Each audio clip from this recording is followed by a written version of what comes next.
Who's the Captain America of the bike world? Your first bike, was it love at first sight? How about a bagger to go with that Lamborghini? Kickstands up, hit it.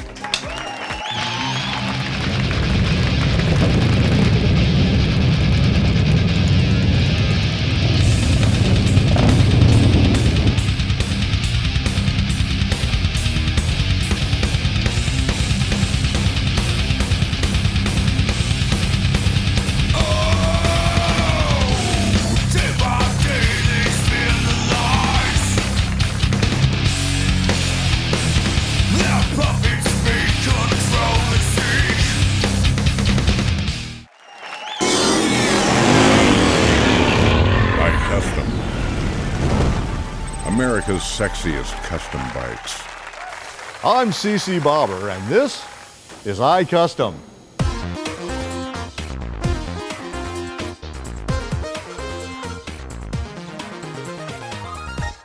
Now here's a guy who's the real deal. Not only has he been building some badass bikes for over the last 15 years, he can also lay down some mean licks on the guitar as well. Let's go backstage with Rusty Coons over at Illusion Motorcycles. Just a regular guy that likes music and likes motorcycles and other toys, you know. He's big, he's bad, he's got bad breath, and he don't love Jesus.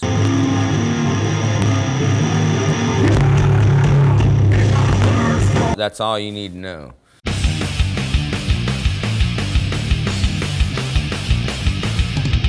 If I was just working on regular motorcycles that were factory motorcycles, I couldn't enjoy it. But what we do is we sculpt bikes into rolling pieces of art. You know, we really get into it. This is an example of some of the bikes we build right here. We went to the drawing board and we came up with this design right here, which actually drives off both wheels independently. We have a sprocket on the right side with a right side drive transmission. And on the opposite side of the wheel, on the left side of the bike, we have an identical sprocket, which drives a chain to the rear wheel with an identical sprocket. So what happens is, as a result, you end up with the wheels being timed identically on both sides of the motorcycle. We actually have a button on the handlebars up here where you can raise and lower the motorcycle. So if you get into a tight spot and you don't want both wheels on the ground, you can actually raise the rear wheel and it'll track like a normal motorcycle, effectively shortening the wheelbase.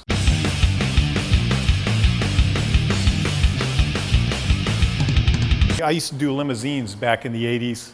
I built 2-axle, 3-axle cars and trucks, a lot of weird stuff like that that other people didn't do. So this kind of reminded me of some of the old projects we'd done with 4-wheels. And Rod, my partner, he's a great fabricator. He comes out of a racing family from Argentina. They built a lot of crazy stuff, from restoration Ferraris to chop top vehicles, motorcycles, everything. It was a pretty easy thing for us to do. As far as the way it rides just like a stock Softail, pretty much in a straight line. You do have a longer wheelbase effectively when you put this wheel back here. In tight turns, it has a little drag on the rear wheel. That's why we put the air shock here that can actually raise up the rear wheel if you want to. You don't really need to, but you can. The chain actually pulls the rear wheel into the ground under acceleration. So anytime you've got your hand on the throttle, it's actually pushing that wheel into the ground. The torque from the chain just pulls it right in like a lever. The rumors about Rusty's cool bikes spread all the way to Atlanta, Georgia. Check it out. I've already got a Lamborghini. What I really need is a bitchin' badass bagger. The only person I know could build this bagger is probably Rusty Coons over at Illusion. I've actually researched everybody. I've checked everybody. I think he's the guy. I've been watching him for 6 years. I need to get back home right now and call Rusty because he's the guy. Hey Rusty, this is Mike. Listen, I need for you to build me the bitchest badass bagger you can build. Sure, Mike, anything you want. One catch though, it's got to match the Lamborghini. No sweat, Mike.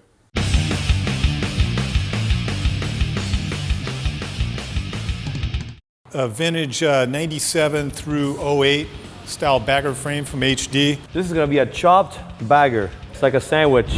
Get the new bagger. Comes with the bike.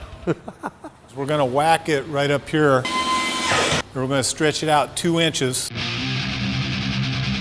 We feel like the way to build a custom bagger is actually starting from the frame up, not just doing a couple of bolt-on items. And we're gonna also do a rake on the triple trees for this. A bagger, short for chop bagger. This uses the reverse style triple trees like a normal bagger uses. Yeah, it's just a fun name. We kind of goof around sometimes and name our projects.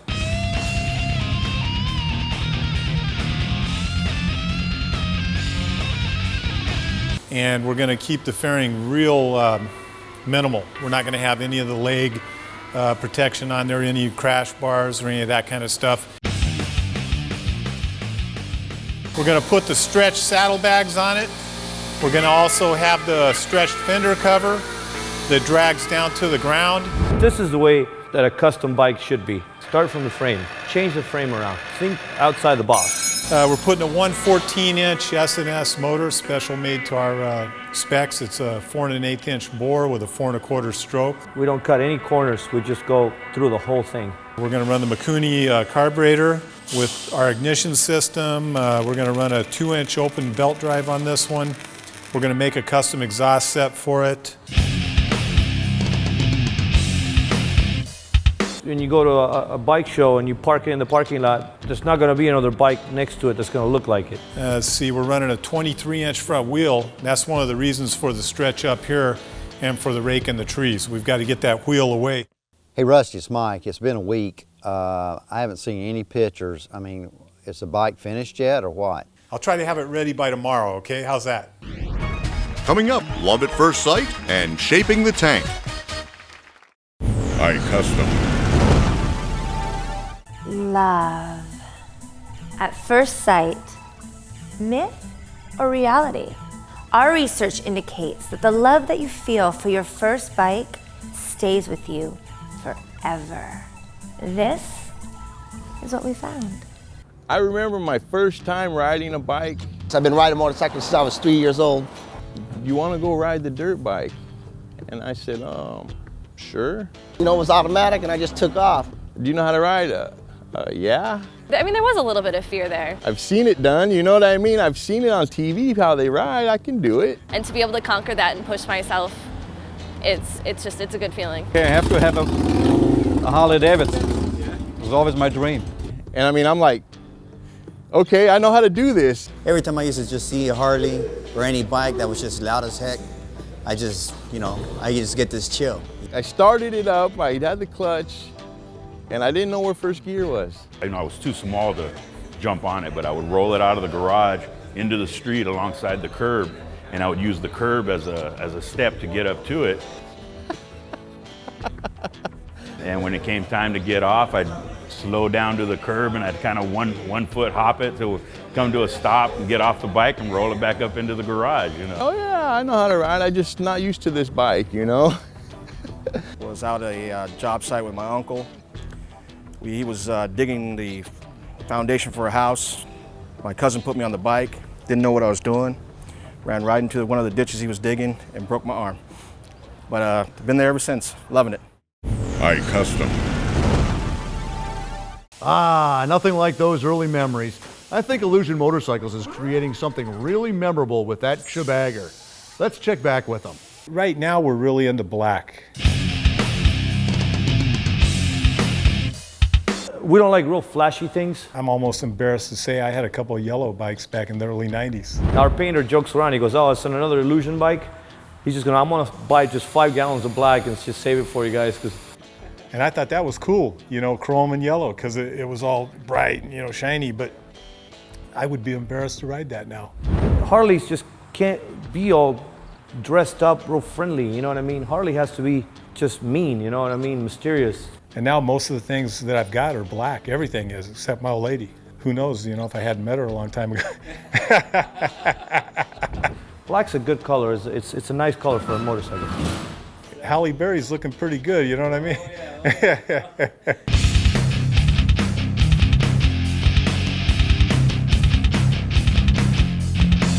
Hey Rusty, it's Mike. It's been 2 weeks. Where's that bike? Okay, look, Mike, it's been 2 weeks.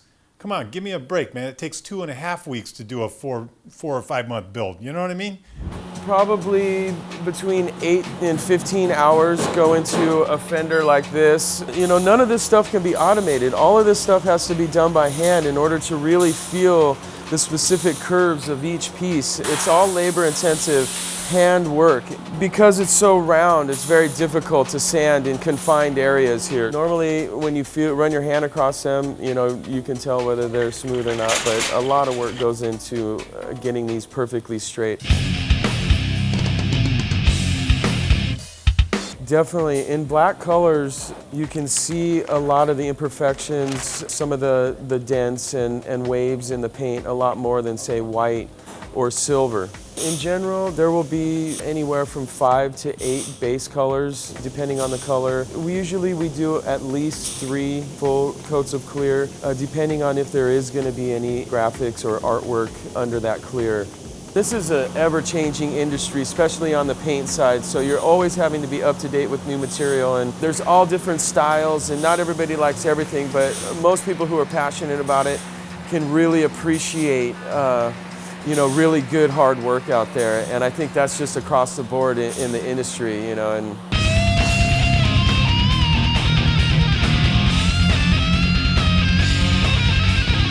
I remember back when I was in my early 20s, when I was in my first motorcycle club, they used to say, "Man, you're too nice, Rusty, you're too nice."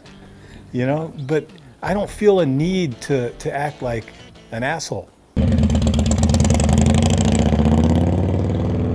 I don't want to feel tough. I just want to feel good.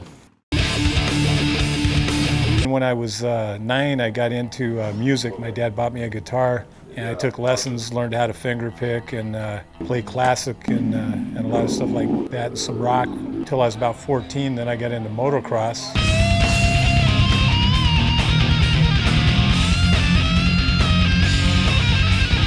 Sometime around the time I was about 14 or 15, I saw Easy Riders. Everybody liked Easy Riders. I mean, those bikes were, that was the shit, you know?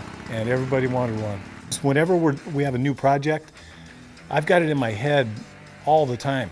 You know, I'm thinking about little things, and it's just, even my subconscious is working on it when I don't even know it. And it's fun, you know, creating stuff. It's a lot of fun. So I want to continue with that on the bike side. And with the music side, we're just slowly inching our way up on that too. Hi, I'm the drummer. We're committed to it. As you can see, we work all day, and then we come here and do this all, you know, as late as we need to do it every night or whatever nights we have to. Let's do this. And we love it. So it's not like work to us.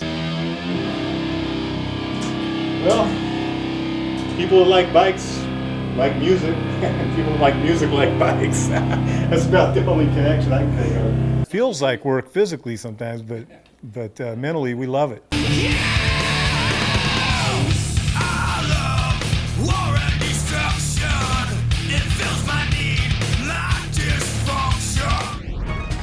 Coming up, laughing with Lexi and fixing the rake.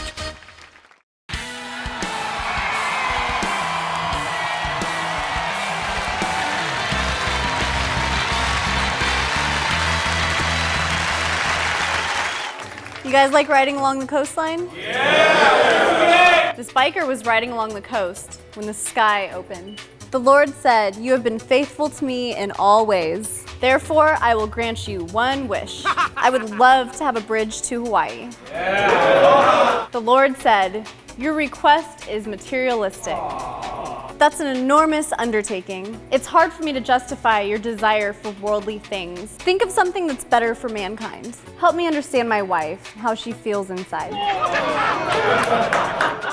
Why she gives me the silent treatment, and why she cries. Basically, how can I make a woman truly happy? The Lord replied, "Do you want 2 or 4 lanes on that bridge?"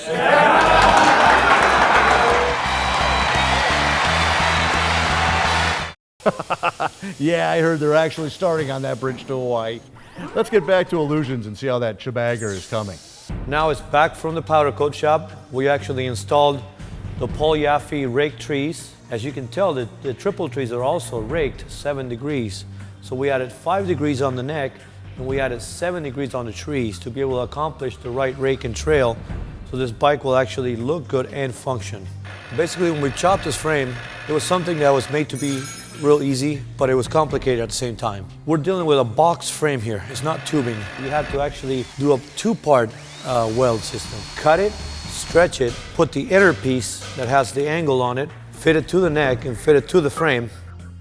Don't try this at home, first of all. We have a lot of equipment and a lot of years of experience to accomplish this and make it successful, make the bike still track. All the guys that want to run the big wheels now, because it's cool, it's in style, you can't just bolt on a 23-inch front wheel on a stock front end. It will not fit. You know, in a motorcycle, there's no bumpers, there's no roll cage, there's no seat belts.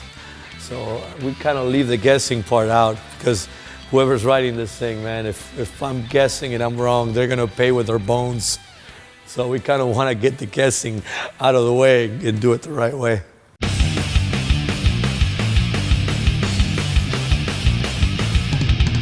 It's like I was spooning with this girl. Can I say that? Spooning? I was spooning with this girl in bed. My buddy was on the other side. I had a certain part of me between her legs, and my buddy reached down to grab her thing, you know? And he's like, whoa! And I said, hey, you just touched me, man. He goes, no, I didn't. I says, yeah, you just touched me. That was your hand, wasn't it? He goes, no. Up till today, he still won't admit it that he touched me. But hey, you know, that's what happens. Fishing in the dark, baby. You're looking for a tuna, you end up catching a shark, you know what I mean? Here comes the hard part. You gotta feed all these wires through the handlebar. Oh man, look at this. I don't know who makes them, but I'm gonna be cussing them out all day. Most handlebars are round, so this thing kind of finds its way naturally. Over here, I'm gonna hit a corner, and it's gonna have to, ay. Why did I pick this job? I could have worked at McDonald's, man. It's so much easier to make a cheeseburger than to build a custom bike.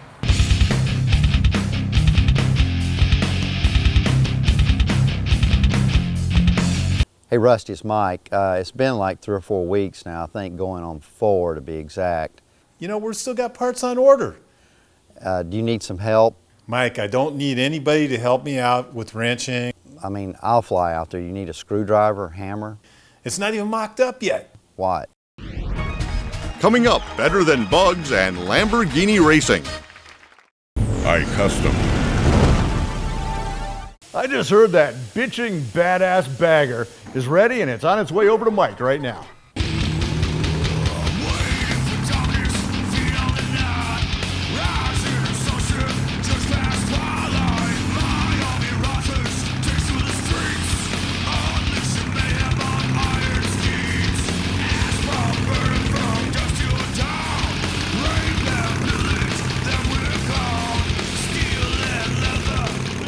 Hey Rusty, it's Mike.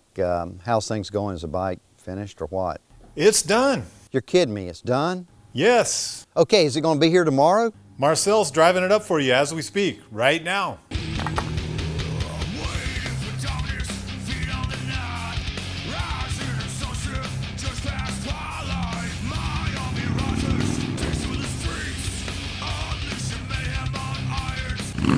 Oh my God, my bike's here. Oh my God, it's cool. It matches the car too. Got the low profile on the back, stealth look on the front. Oh my God. God, this is everything I asked for. It's a bitchin' badass bagger. You know, that's a really fast looking bike, buddy. I wonder which one's faster. There's only one way to find out. Let's do this.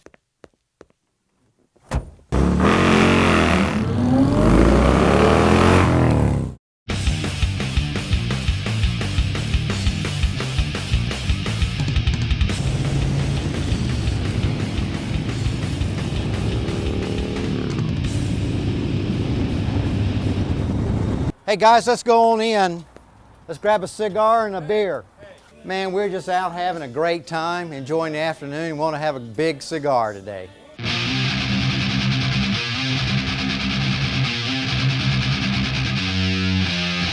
Whiskey for my men, beer for my horses.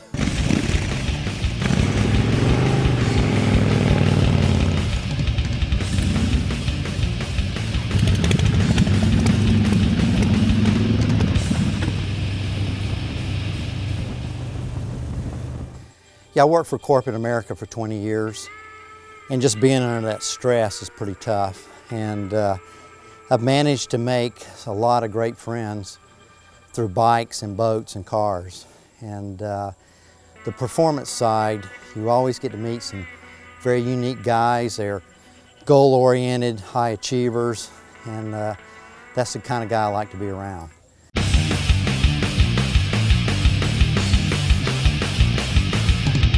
Rusty Coons, thank you so much. You built a bike that could compare to my car.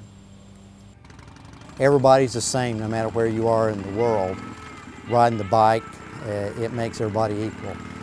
You develop some just great friends. I always just love the acceleration. If you ever listen to a Harley or any type bike, they never idle. They're always sitting going, whoa, whoa, whoa.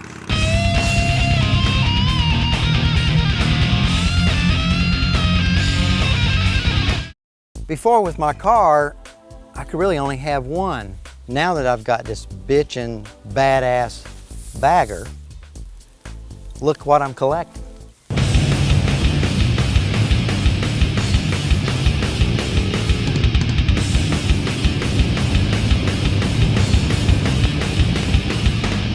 Before, my car, the only thing I collected was bugs, rocks. Now that I've got this badass bagger, I love this. iKuztom. Shop baggers, Lamborghinis, beautiful models. What more could you ask for? Well, find out next time right here on iKuztom. Peace.